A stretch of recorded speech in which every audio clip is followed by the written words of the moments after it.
Hello? Hey, I was driving down through here and we were talking about, going live, and I was sitting there thinking, we're probably the only YouTubers today driving in four-wheel drive down interstates in Arkansas doing this. So there you go. So that's the context. Well, you make a cast when you can make a cast, my friend. Well, What's going on I in mean, your mind today, brother? Well, I mean, it's like you said, everything has just been so crazy busy. It's that time of year, sports, all this kind of stuff. But, we hadn't really jumped on with this Delphi thing. I just want to try to let you see what I've explain to you a little bit what I've been seeing going on with it lately, just real quick, and maybe get some of your thoughts on it too.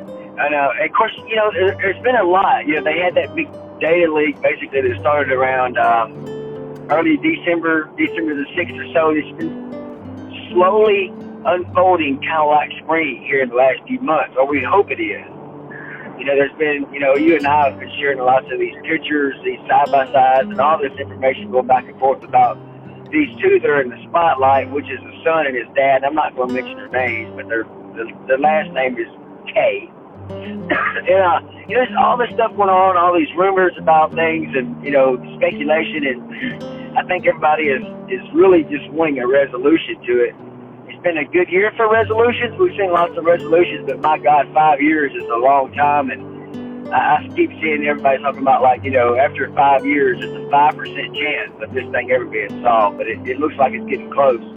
Have you even get to look at anything lately? I know you've been really tied up with your personal things going on, so have you seen anything going on about it to have any context with it? Yeah, I mean, I had seen, of course, we discussed the murder sheets a little bit, and, I've tried to dig into that a little bit more.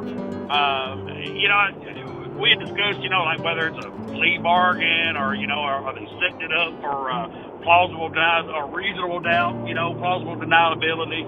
I did see where they had made a few changes on a couple of the sites, so I, kind of wonder if some other people had picked up some information that I've just missed. So that's why when we were talking about it the other day, I saying I'd missed a whole lot of this stuff. But the new pictures I saw and some of the stuff that has been done, I do like to think that they might be getting a little closer. Maybe some of this new activity, brought on by the anniversary, was not only that. Maybe they had a small break in the case and they threw out some more of those quote red herrings like we discussed to try to stir up a little more information, maybe trigger a memory to give them another clue. Whether they really have anything or if it's just, again, a way to try to, let's get people thinking about it again. Give them some new thoughts, maybe some new stuff. So, yeah. But, I mean, what about you? Do you have any specific things that you've seen really updated other than, the general stuff we discussed in the murder sheets? Well, murder sheets have been making some major moves lately. I mean, number one, they went back and, they've read 2 or 3 transcripts. One of them was from in December whenever Keegan, or KK, Keegan is his name. I mean, his name is out there. Keegan interviewed with Barbara McDonald. She's with the Headline News. And then, of course, the murder sheets, they came across that transcript and also the transcript of Keegan with a deputy and a state trooper from back in August 2020. And, of course, back in August 2020, Keegan was not throwing his dad under the bus, but it looks like in the one that he did in December, he kind of did. That's the word we used. And then since then, they've been doing a lot of other things as well. They've been interviewing people associated with those two. There was a stepson that they interviewed. It was Tony's stepson. It's about 7 or 8 years older than, or 6, 7 years older than Keegan. And he was raised by this guy, and he dropped a couple of bombshells too that I see everybody on Reddit talking about. One of them being that, this abusive life that he lived with Keegan's dad. And then he also, they were comparing voices, and he's like, that just did not, that bridge guy voice, and he and that stepson did not say, he said it did not sound like Tony, but he was like, he responded very physically different. Like he got real quiet and said, yeah, I mean, that sounds like Keegan. And I mean, so it's kind of a bombshell. Of course, speculation is going all over the place right now. These two seem to be at the top of the spotlight. I've talked to several other YouTubers, and they're just saying something along the lines of a lot of people. It's kind of like no one knows. They're like going, "My God, it could be them. It could be one of them. It could be them and somebody else." I mean, there's all this speculation. Like again, everybody's just fatigued out with it. There's all this wild speculation. Everybody just, there's all these different, there's a lot of wide open spaces that you can crawl into and just kind of go to town speculating. But as you said, no major developments from the police other than the fact that here's one last thing that they said about that, about those released documents, that 190-something page thing from the law enforcement with Keegan, and then also the Barbara Donaldson thing. Right. McDonald. Is that they don't hurt the case. So I don't know. I mean, it's just absolutely batshit crazy. Since day one we started talking about it, it still seems that at that same level of batshit crazy. Oh yeah. I mean, I guess it's since the stuff I've read and they've made a few things. Of course, you see, the crazy ones that don't make any sense, that they're not even connected. But the speculation, regardless of whether it's, I guess, new or old, it still does kind of trigger new situations, new combinations, and so it's always good to speculate when it's something like this.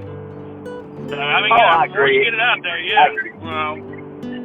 Well, we were just here's what we forget is that, and I thought about this over the weekend. Those little girls. That's what we say. Everybody calls them those little girls. I mean, they're forever gone. They're forever locked in those 13 and 14-year-old bodies in our memories. And this dude killed her. So it's not.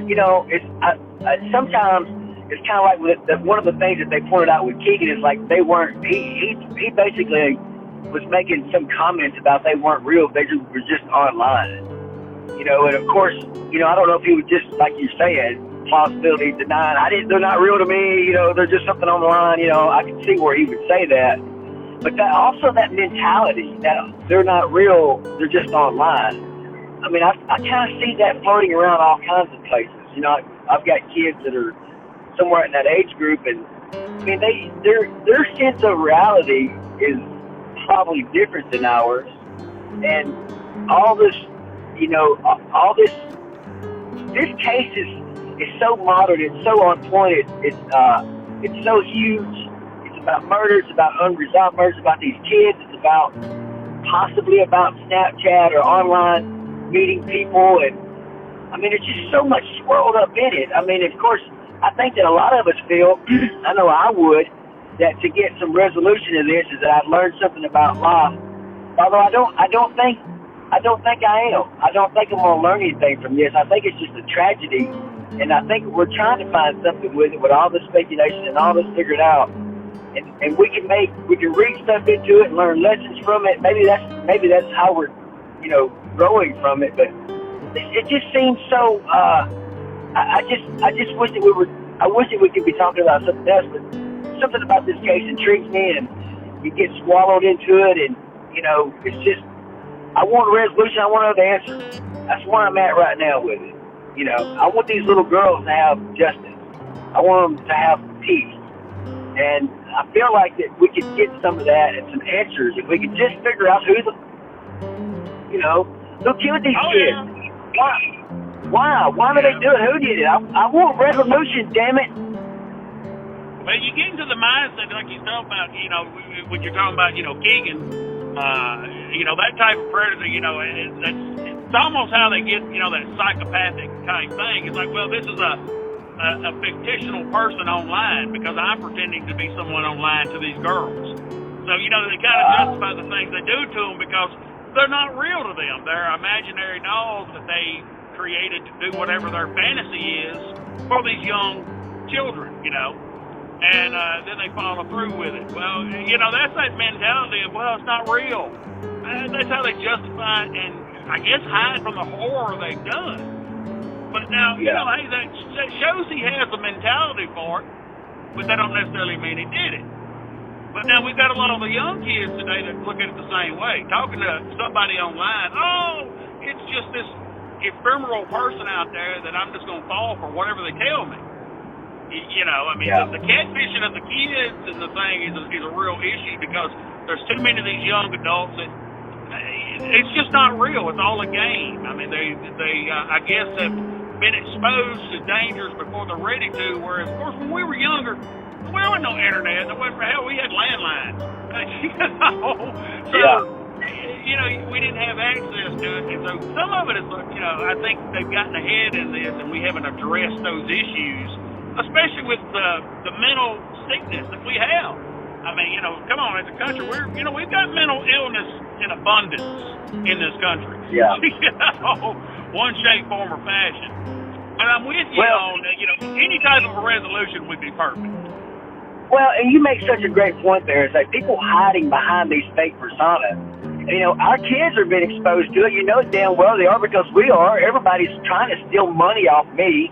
I mean, I get these fake accounts on Facebook and they act like oh, how are you doing today? Of course, if it's one of my real friends, that's not the way we talk to each other.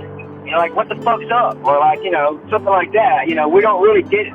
Like these fake accounts, but they come in and they catfish people. I get it. I mean, and you get a sexual predator that has some kind of a predilection toward killing, which is what this is looking like. Because, you know, you and I have been looking at this guy going across the bridge, and, you know, we think we see stuff under his jacket. It's like it was planned.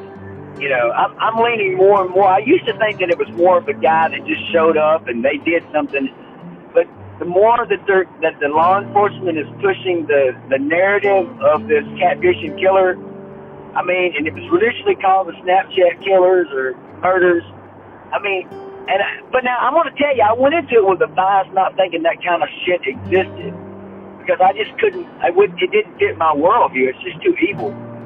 But as much as the evil shit, people trying to trick people out of their money and get their sexual gratification off of people that they couldn't get normally. I mean, in this world of it's all online. It's like you said, Keegan was trying to be rich and skinny with fancy cars. You know, it's like you got to have that to be successful and happy in life. And I mean, there's a lot of you're right. There's a lot of psychological problems going on in our country right now. A lot of it's that. I think social media, as good as it's been for some things. And I'm a person that's benefited off of it with my career, being able to help promote my businesses and such through there. But I think that like everything, it comes with as much bad as it comes with good. What do you think? Yeah, it does. I mean, I think a lot of it's just unpreparedness. You know, technology advanced and these things came on us, the internet and the mobile phones. All this stuff kind of come on us just real fast. And as a society, we didn't grow into it. It was kind of thrust upon us. You know, and I think it's good. We can share, we can communicate better, and I think we can, you know, understand each other a lot better because of them. But I don't think we were ready to prepare the younger minds that didn't grow into it, that they've grown up with it, you know. And so, I mean, they're already kids, and you're having to teach them to don't touch the hot stove. Don't talk to the strange killer online. Won't know your phone number. Right? You know, it's a totally different set of rules that we wasn't raised with that we have to try to pass on to our younger, you know, adults. Now, of course, I'm talking about our generation, you know, and that kind of thing. But overall, I think it's done more good than bad. It's just, maybe a little more regulation about it, you know. Take away the money-hungry side of it, you know, trying to just feed the bad news, what gets views, would help go a long way. But, I mean, we're kind of digressing from our point, you know, but it is an issue attributed to, I believe, these killings. I think you're right, and I went kind of dark with it. It's not 50-50. Just like everything else, 80-20 maybe. I mean, there's always going to be some dark shit somewhere in the corner. You know, you just got to stay out of it. And I think you're right. It's about educating our children. And but back then, you know, this Abby and Libby were murdered in 2017. That was forever ago. I mean, you know, in terms of the rate of social change that we're experiencing now, I mean, you know, those girls, to me, they have taught us a lot of lessons already, and we're still on these girls to teach us more lessons. At their behest. I mean, that's the thing about these little girls that has fascinated me. These two young women now that would be graduating high school or in their first year of college or whatever, or doing whatever, being motherhood or whatever they chose to do, they weren't allowed to choose that. The rate of social change was so fast, people couldn't really adapt to it quick enough, and they were kind of sacrificed on that altar, of this social change. And like, I think that, analyzing a lot of us YouTubers that talk about it, it's like we're trying to save them. And of course, saving them is saving other people at this point in time, because we can't save them. They're already gone. But justice, it's just, these predators out there, this real, there are some, social media may be good in so many ways, but for the dark that come in and take advantage of it, if that's what it is, and it's looking more and more like it with this case every single day, I guess it just kind of spoils something for me. The murder and all this stuff is just, it takes some of the good off of it. It allows us to see that there needs to be something, to a lesson learned from it, I guess. Yeah. Well, if we can get this guy caught, hopefully they'll send a good lesson, and maybe something good come out of it. Hey, brother, I'm getting up here close to an exit. I'm gonna let you go for a little bit. All right? Hey, man, I appreciate the speak. Talk to you soon. All right, bye-bye. Brother.